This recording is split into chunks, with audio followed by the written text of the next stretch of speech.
little tree with the wiggly lines under it. Look, I don't know what that means, but people from the Trent side might. But we're going to go now to discuss coats and hats. I used to go when they played down the Wreck, which is now an Asda supermarket, and you used to look down from there's a viaduct over the back, you know, you used to be able to walk along the old railway embankment and look down.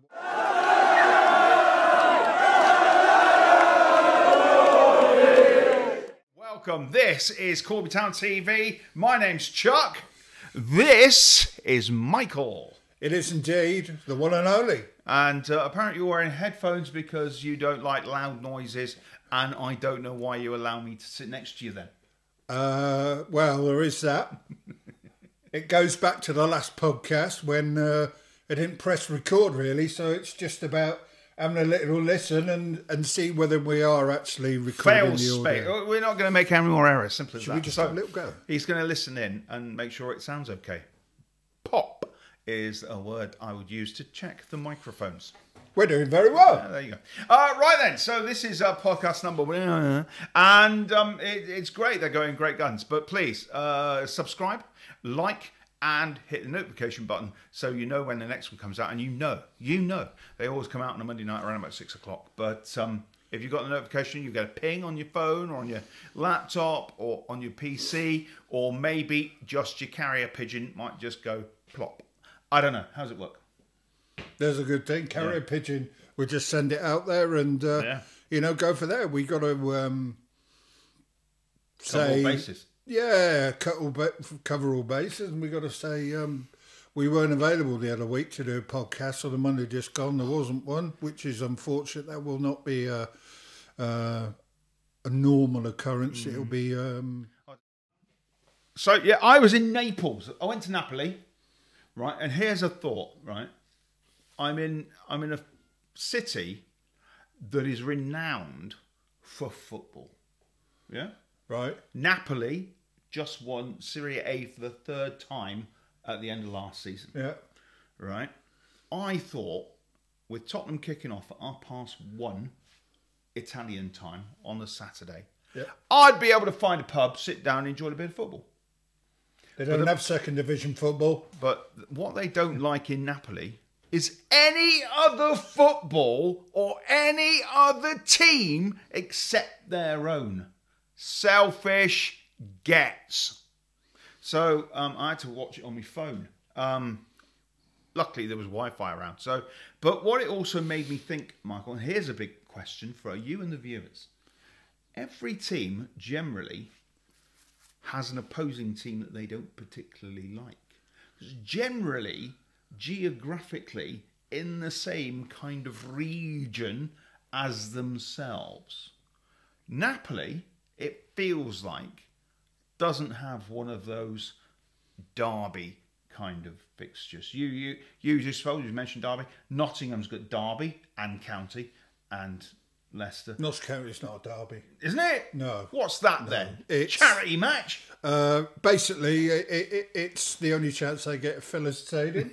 All right. But every team has generally got another team. And I thought, what about Southampton? They don't like Portsmouth. Simple as that. So every team's got another team that's generally in the local vicinity. And I couldn't think. I wrote a whole list when I was sitting on the beach thinking, who else hasn't got? And I couldn't think of anything. So there you go. If anybody can think of a team that really doesn't have a derby team fixture, maybe one of the Egg in the Scottish Islands. Maybe they don't have a bit of a derby. Do you know one of the most eagerly anticipated derbies, and they were really, really, really... You used to get trouble and hassle at every single one. Really passionate is Yeovil v Weymouth. I remember going there as a kid. We've both been to Weymouth. I grew up there, yeah. So, apart from being an absolutely gorgeous seaside town, obviously it's not as good as it used to be, because when the trains used to run through the town to get onto Sea-Link, that was great, but that doesn't happen anymore. But we've both been to Weymouth to see Corby Town. Yeah. And, it's a big old stadium, isn't it? But you reckon against Yeovil? Yeah. Yeah. I used to go when they played down the Wreck, which is now an Asda supermarket, and you used to look down from there's a viaduct over the back, you used to be able to walk along the old railway embankment and look down at what was going on the pitch. Actually, where Weymouth play now is the Weymouth Wildcats. It's the location of the Weymouth Wildcats Speedway team, which is no more. Up on the hill. Yeah. So you mentioned that. You mentioned a weird thing there. You mentioned supermarket on top of an old football ground, because I would have thought for Weymouth, their big derby would have been against Dorchester. It was against Dorchester, right? Yeah. Which is just up the road, and half of their football pitch was left over from the building site of a Tesco supermarket on land, ladies and gentlemen, that was owned by the then Prince Charles. Wow, Duchy. and he put the money in. So I reckon King Charles III, Chucky 3, he must be a Dorchester Town fan. He may well be. And what colours are they playing? Black and white. Black and white, yeah. And they're called the Magpies. They are called the Magpies. And they used to be the worst ground that you've ever seen for a slope. Oh, well. No. It was one of the worst slopes. The difference from one end to the other, and this is no word of a lie, must have been about 4 metres. Because I remember Ridiculous. the old Hale Zoin pitch before they flattened it. And if you go and watch Hale Zoin now, you can, when you look at the stand behind the goal, and it's like that, or like that for the viewers on TV, you can actually see where they cut into the ground to flatten it off, because that used to be a terrible. But then again, Rothwell Town used to have a slope like that, but it wasn't from a corner, it was from one end to the other end, and there was a good 6 metres. There was a good 6 foot between the top of the goalpost at one end and the top of the goalpost at the other end. So if you were in the high end, if you were at the top of the hill by the clubhouse, you could actually kick a ball, and it was harder to get it into the net from the goal because you were higher up. The bounce would take it actually over the goal. But so yeah, I did see a very famous goalkeeper playing on that pitch at one point. Who was that? You don't know, do you? Played for Everton. Big Nev. Oh, Neville Southall. Oh. Yeah, was playing in non-league football, but he didn't want to stop, did he? So anyway, what are we talking about tonight? Non-league football. No, are we going to talk about the team known as the academy team?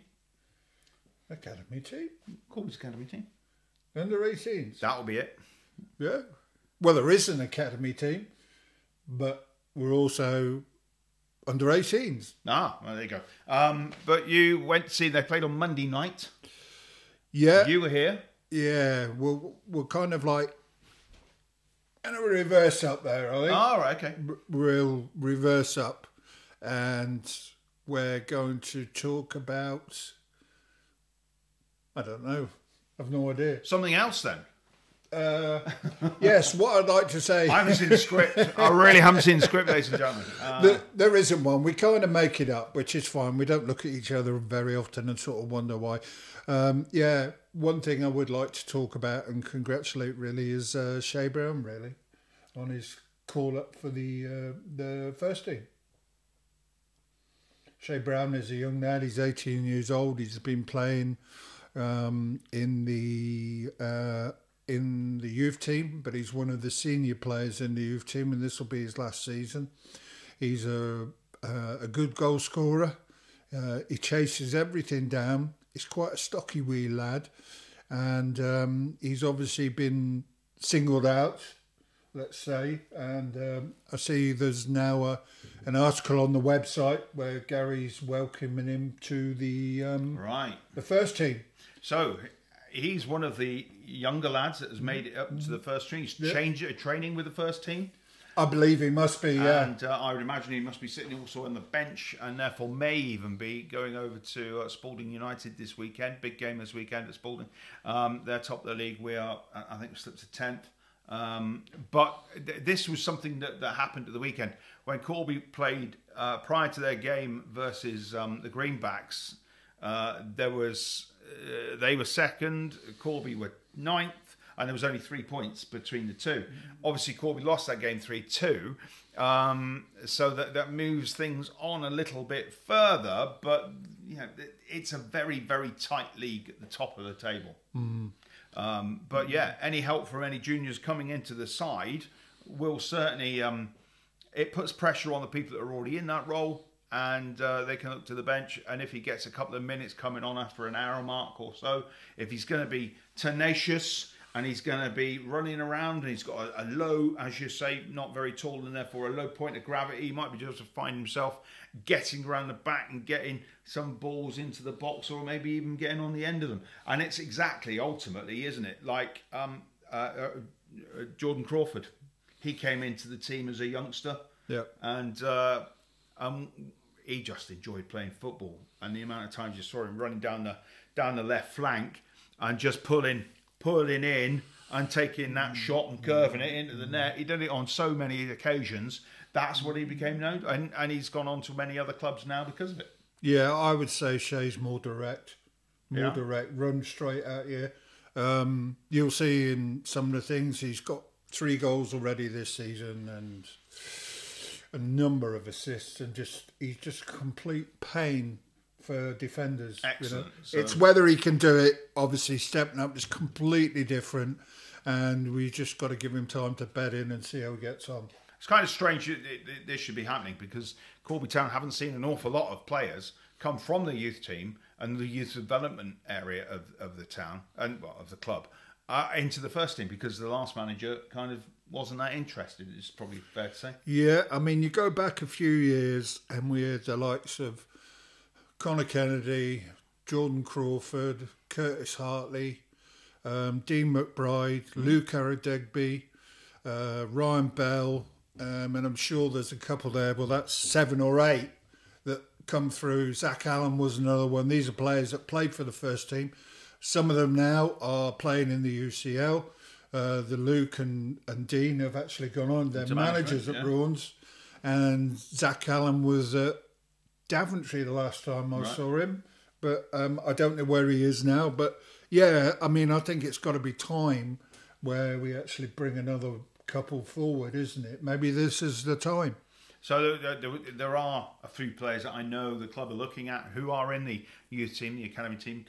I don't know the difference between the two versions of the youth academy, but anyway, from the under-18s team. So yeah, we might see some new names on the team sheet at kick-off, and people will be wondering where they've come from. But it's great that we're using the youth. Yeah, I mean, as far as I understand it, the academy is the education part of it as well. They're the lads that are here during the week or whatever. Yeah. And you may well find that some of the guys that play for the 18s are part of the academy anyway. I think they normally play on a Wednesday or something during the daytime. I'm not 100%. That's what used to happen when Tommy was here. And yeah, they play in a completely different league. I don't know what league it is. That's my understanding of it, or the way it used to happen. So that's good. So we've got some information coming forward there. In future weeks to come, we will be doing interviews with other people around the club. We've still got to bring the ladies in, and I know that will be happening. We've still got to speak to some of the ground staff. They've got some things to say and what they want to do. And obviously, if I don't know when this is going out, but there is the Spirit of Corby Awards, and our ground staff team, the volunteers that put the get together and sort out the pitch, they are up for an award. So if you have a moment, and by the time this is out, if it hasn't passed, please vote for the Corby Town volunteers and the people looking at pitch side. There's also some ladies, Corby Town ladies players, or involvement in the backroom staff that are a part of one of those nomination things as well. So certainly get involved in that and boost the club. I think it's nice. Any award coming into the club is a good thing, isn't it? Yes, yeah, any award and anything at all. Support, whatever it may be, get their vote, yeah, it's got to be fantastic, and these people are the lifeblood of the club, really. Yeah, they are indeed. So you weren't here Saturday, but I did have a discussion, an interview with Gary after the game. he wasn't best pleased. The second goal, absolute shambles, really. And if we had VAR here at Steel Park, it would have been chalked off because Really? the foul was on Danny Gordon, who was pushed from behind by the attacking player, the attacking forward, who pushed him into the keeper, who dropped the ball and then went on to score the goal. That is a foul. Keeper didn't see it like that. He saw that as no infringement whatsoever, allowed the goal to happen. But at that point in the game, it was quite an important point of the game that it just turned the game around, really. So that shouldn't have happened. But, you know, we're not here to discuss referees, but, you know, we've seen what they're like this season. And it's been difficult. But they're difficult for everybody.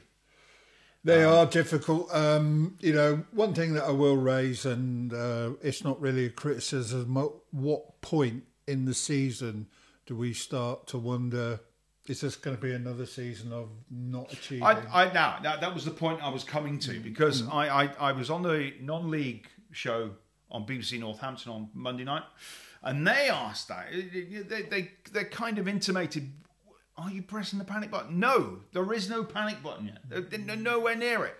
At 95 minutes here on Saturday afternoon, the place was still full. Nobody had gone. At that point, yeah, we pulled a goal back to make it 3-2, which made it look a little bit more respectable. But Corby Town didn't give up. And I think all the fans that are looking and watching, apart from two people I can hear every week, get our boys in! That kind of thing. Play the ball! That kind of thing. Apart from that, I think the fans can see exactly the amount of work effort that's going into it, the thought behind it, the following the process, the understanding the work and the play that the manager wants. They're following his lead, and I think he's got it right. We haven't had the rub of the green. We've had some absolutely appalling decisions, and we've made some errors, right? Errors happen in football, and that's why after 3 weeks, Liverpool is still crying about the fact they got beat at Tottenham. But they happen in football, whether it's on the field by players or whether it's management or whether it's referees or whether it's up in the VAR room. Errors happen. And if there wasn't errors in football, we wouldn't be talking about it. No, football's a matter of opinions, isn't it? It's, you know, we can all walk away, and how many times actually is it we walk away and we go, that referee was terrible. Every single non-league game, yeah, maybe. You know, but, you know, not all referees are terrible. Some just the way it goes sometimes. You know, if they make one bad decision in a game and it affects your team, then it's really highlighted, and, you know, but yeah, it's a difficult one. From what I've seen so far this season, I remember in one of the podcasts first, I can't remember, it was early on, when I said it's not how you start, it's how you finish. And I was listening to that tune just the other day. It's not how you start, it's how you finish. Jazz hands and everything. I was watching Tangent Time. We should get a thing. We should get a big button, and I press it and it goes Tangent Time. Because I was watching a video online about the Willows Art Centre and how Corby Borough Council at the time couldn't make the Willows or what was the Civic Theatre and the Civic halls make money, right? So they had years and years of trying, losing money because Corby Borough Council weren't doing a job properly. So they gave it to the volunteers at a price of 1 pence, right? So the volunteers took over. They had a budget of £350,000 a year. It's not a lot of money, but you still got to use it. It comes out of your poll tax and all that code. So the money was there. But for the 6 years that the volunteers ran the Willows Art Centre, they made a small profit every year because they put the time in, they put the energy in, they were engaged in what they were doing. And it doesn't matter what walk of life you're in. If you're involved and you're happy and you want to take part and you want something to succeed, it will happen. And it's exactly the same in football, especially non-league football, where there's so many volunteers working to the same goal. Oh, get off that soapbox.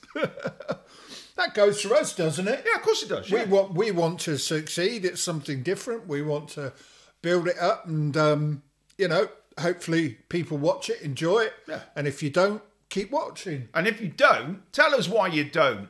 Just write something down, you keyboard warriors, you. We get very little feedback, which makes me think that people either think it's great and they're not gonna compliment us on. They're not gonna say, "Oh, that Michael was really clever and erudite tonight." They're not gonna say that, and they're not gonna say, "Oh, Chucky was funny for a change." They're not gonna say that. But give us some feedback. Actually, no. You've had some. We get stuff on YouTube, which you'll actually be able to read. Because, if you go onto YouTube and look at the comments, you'll get on there. There was somebody that mentioned about working with Stevie Noble on the trains. On the trains? Yes, the steelworks. Oh, he liked trains. I like trains. You like trains? I like trains, yeah. Big ones. I went on several vernacular. I say vernacular. Funcular? Vernacular. Trains whilst I was in Italy. I like a vernacular train. You did tell me what they're the ones that go up. Yeah. So, I like a train like that. Yeah, it's cool. I just like trains. I would like. Ultimately, I would really love if I could get on an '08, a shunter that is '08 shunter, a class '08. It's got 6 wheels, small train used in the shunting sheds and shunting yards to move things around. But it's only an '08. It's only what would it be? 12 foot long. I'd like to drive one up and down a piece of rail. That would be great. It would be great. I'm not saying I don't want to drive a Bug. I don't want to drive a Class 47. I'd like that, but I would give me an '08 shunter any day. I love going through tunnels. I went to France and I went on the Eurotunnel. It was amazing. It is. Absolutely amazing. It's a surreal experience, really. What you mean, getting on a really nice train in the UK? Well. I went to London yesterday from Corby, and it's just, it's like being on a coach.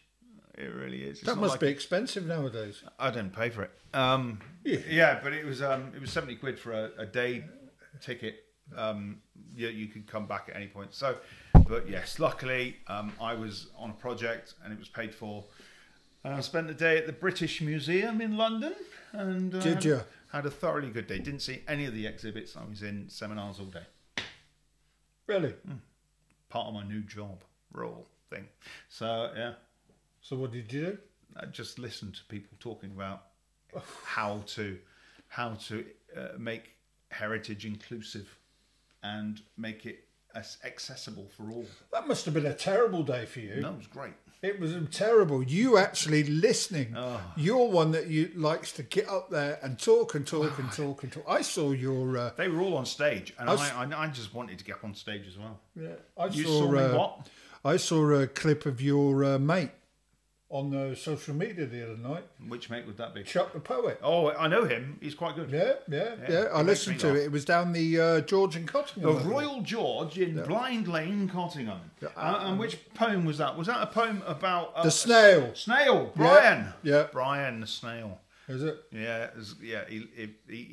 Brian is it's a poem, ladies and gentlemen. Just generally... this snail suggested that if he lived on a diet of raw garlic, he would become a very quick snail, almost escargot. So yeah, it's a great poem. Go and check out Chuck the Poet on TikTok or I don't know, the other thing. Or watch out for his gigs. Yeah. I thought you might have meant the other poem. No. Corby being unique, because Corby is nothing but unique, and that features ultimately the theme of everything about this town and how cool it is and how unique ultimately it is. Even Corby Town gets a mention. Really? Yeah, I think the line is watch foundry men, that's SNL, and steel men. Yep. Occupation Road was home to both of them. Then one of them moved. Then moved again! In a town where women called each other hen. Because Corby is nothing but unique. Wow. Because that's Corby Town. Wow. They moved from Occupation Road to the Triangle to here. Yeah. I will say the other night we had a visit to the ground during the under-18s match. Oh, yeah. And he was a bit of an anorak. Was it John Clark? No, no. Not that anorak. See, Frax, you're not watching. He's a mate of mine, right, before I go any further. He is a mate of mine. Came in with a masquerading as a photographer. He's actually the official photographer for Market Harbour Town. Market Harbour Town. He does all the stuff for them. And yeah, he was actually talking to Dave Tilley to get some tips. Oh, Dave Tilley, we've got a brand new computer here. We've been awarded a brand new computer. Which we now have to carry in and out everywhere. And yeah, more and more kit to carry in and out. Yeah, we were given to it by, it was donated to us, and it just allows us to do some analysing and things like that, and lots of little bits. And David Tilley can come on here, and yeah, so we've got visuals as we're talking through it, yeah, you know, so, which kind of helps. So what we're thinking of doing, we're going to rack this up to the old Wi-Fi, and now hopefully we'll get Dave up, and then we can load up more stuff, and then we can produce these things and put them out there. So ultimately, it's where my heritage job comes in, to actually put in heritage and information about the club, because everybody likes to see what's happened in the past, and get it out there so you can all see it and share in it. Now, obviously, I did share a picture. There was 2 people up here in the game on Saturday. One was in the crowd, and he's an ex-Corby Town player. Took a picture of him. He holds the record for the most appearances for Corby Town as a player. That's Derek Walker. I took a picture. It ended up on Facebook because I posted it to the Instagram account. You can still check it out there. Corby Town FC Instagram account. And there was so many nice comments about Derek Walker, who used to play for Corby Town. He's not only does he hold the record for the amount of appearances at this club. This is weird. He also holds the record for the most appearances at SNL as well. Wow. He played for here and down the road, and he played there the longest. Unbelievable. Great guy. Still comes up and watches his grandson play youth football. So well done, Derek. Great to see you up here. And the other guy was Frank from lead singer of Raging Speedhorn. Yeah, I saw that. I saw well done, that. Frank. Yeah, if you're watching, then get in contact. Come on with us. Yeah, well, we'll take anybody. And he's also part of Viking Skull now. Now that Roddy left the band, he's the lead singer of Viking Skull. So, wow. Anyways, yeah, people that come to Corby Town. Corby bands, check them out. And also Gaza was up here the night before. That was on the Friday night.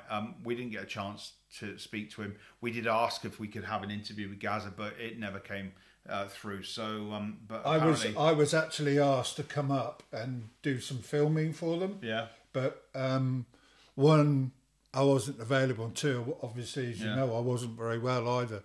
So yeah, I've been asked 2 days prior to it, but I'd have loved to have come up and done some filming for people, and I'm sure if that had been the case, it'd have been easier to put up an interview, wasn't it? But it's nice to see him here. I hope he enjoyed his time here, and the people that are in the audience and listen to his stories. The one thing I will say though, he took his time out to make that little video he did that. Yeah, he made about that young lad that's injured. Yeah. Yeah, and because I saw him again on the telly. He was there at Wembley on Tuesday night watching the England-Italy game. Oh right, okay. So obviously Gaza at Italy. We all remember what was his name, Gary Lineker going. He was talking to the bench, and Gaza's bubbling away in the background. So, yeah, Gaza, well done. Good football player, terrible manager, and you should never have gone to those people down the road. Yeah. Speaking of which... No! Speaking of which, we have a Hillier Cup tie coming up with them. Great. I believe it's against Kettering. It is. We've been drawn against Kettering in the Hillier Cup. Is it the 14th of November. I thought it was maybe the 22nd, but I Oh, know right. It's in you might be November. right. You might be right because no, the 22nd of November we're here. We've got a game against. That's a game against Quorn. Okay. That's here. But the game against Kettering is away at Burton Latimer Park in Burton Latimer, nowhere near Kettering, and that's what that's called now. Burton Latimer, nowhere near Kettering. Did you know that team is so bad they don't want them in Kettering anymore? Well, it's an odd thing that when I lived in Stannion for a while. Now Stannion has a Kettering postcode. It's NN14. Okay.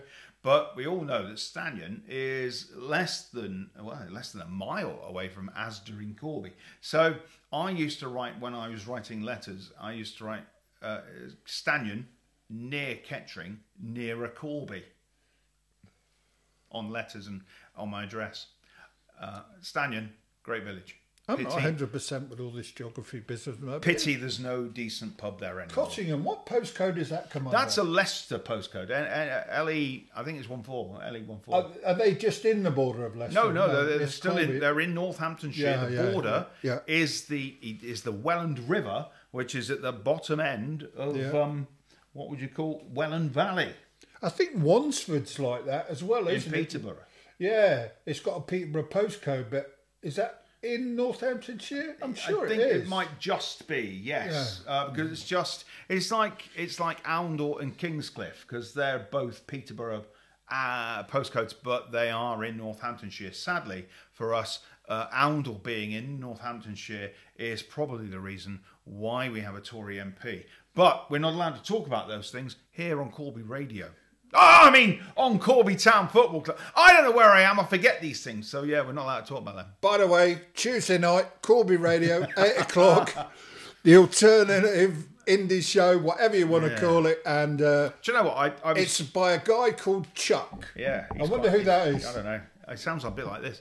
I played Chaz and Dave the other day.